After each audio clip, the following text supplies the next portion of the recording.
People give Americans a bum rap for being stupid and knowing nothing about the world, but the reality couldn't be further from the truth, as I discovered on the streets here, asking US locals about the very world their country runs. In terms of the war on terror, who do you think should be the next country to invade? Saudi Arabia. Somebody in the Middle East. I'm thinking Italy. Italy. Mm-hmm. Cuba.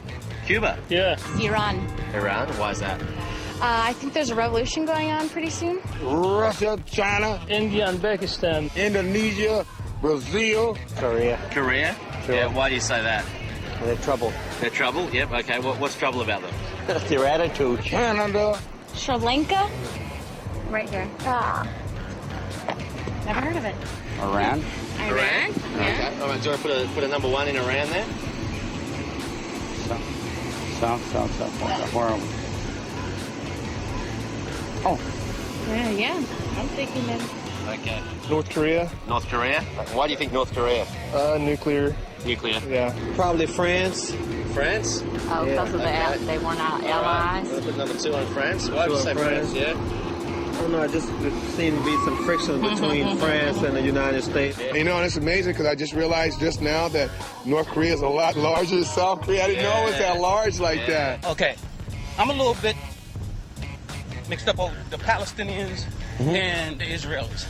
Okay, which one is throwing the rocks? Some people out there in our nation don't have maps, and I believe that our education, like such as in South Africa and the Iraq, everywhere like such as, and I believe that they should, our education over here in the U.S. should help the U.S. or should help South Africa and should help the Iraq and the Asian countries. What newspapers and magazines did you regularly read before you were tapped for this to stay informed and to understand the I've world? read most of them, again, with a great appreciation for the press, for the media. But like what one specifically, I'm curious that you...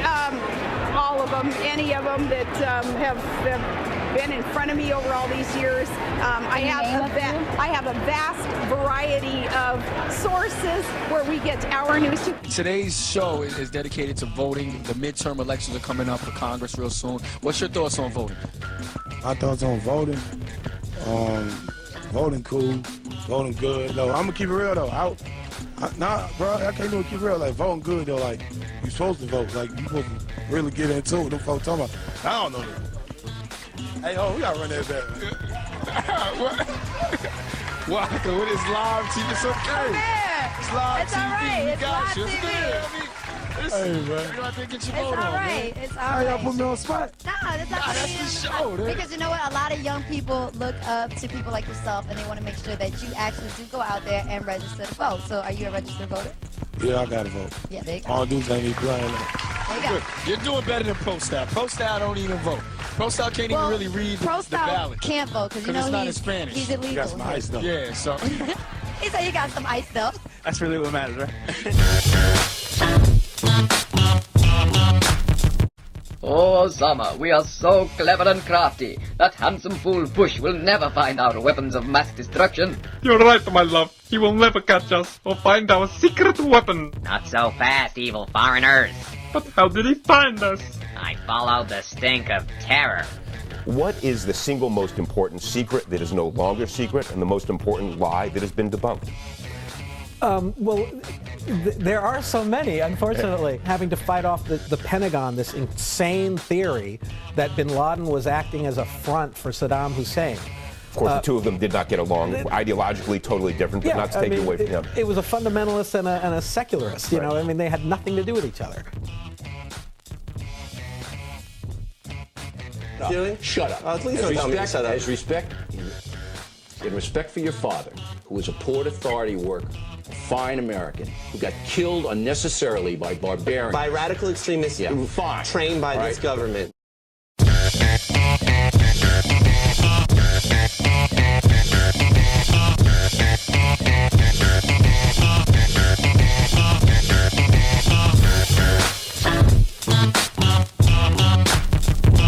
We carried it live as President Obama and Governor Mitt Romney held their first of 3 presidential debates. But one local teacher was surprised to find out with her students recently that these 2 men aren't the only 2 running for president. So why are there only 2 candidates debating? Ben has the reality check you won't see anywhere else. The email I received was from Karen, a computer teacher at Queen of Peace Elementary School. Karen's working with 6th graders on a poster project about the campaign. Quote, I'm having the students research the candidates, finding facts, developing a campaign poster, and then voting on Election Day. We did an early voting experience yesterday before they did any research. I then found a website that listed all of the candidates that were running. And surprise to everyone, there is more than Romney and Obama running.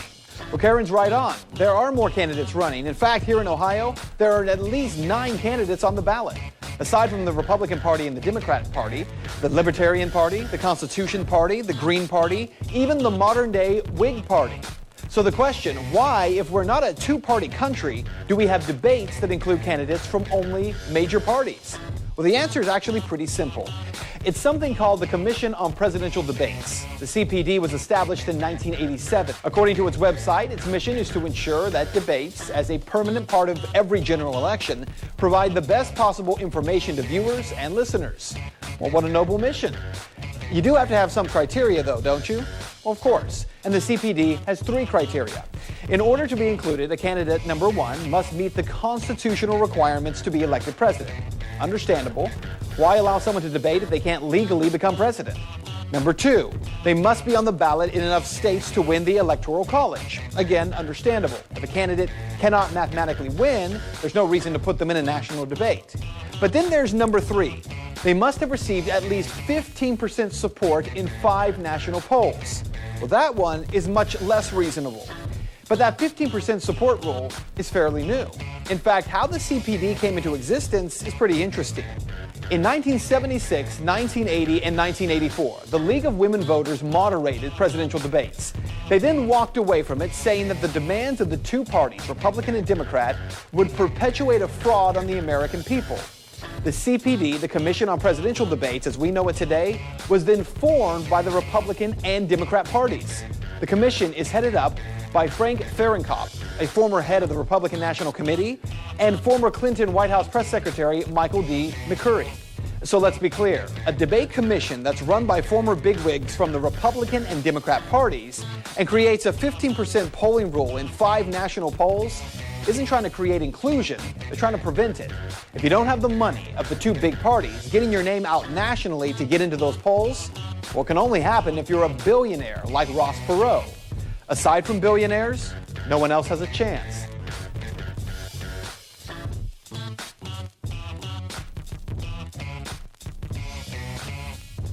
The Commission on Presidential Debates makes a mockery of democracy by conducting this fake and contrived debate. Do you have credentials?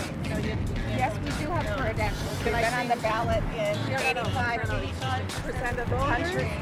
The American people actually deserve to hear choices which are not bought and paid for by multinational corporations and Wall Street. Ladies and gentlemen, you are obstructing the vehicle of pedestrians and traffic. If you refuse to move, you are subject to arrest. Remove them, bring them back to the refuge. Come on, man. Step up.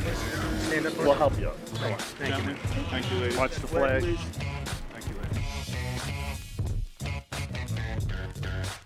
Broadcasting from Baltimore, Maryland, where the Green Party's national convention is underway. I'm joined by Dr. Jill Stein, Green Party 2012 presumptive presidential nominee, and by Sherry Honkala, Green Party's vice presidential nominee, national coordinator of the Poor People's Economic Human Rights Campaign.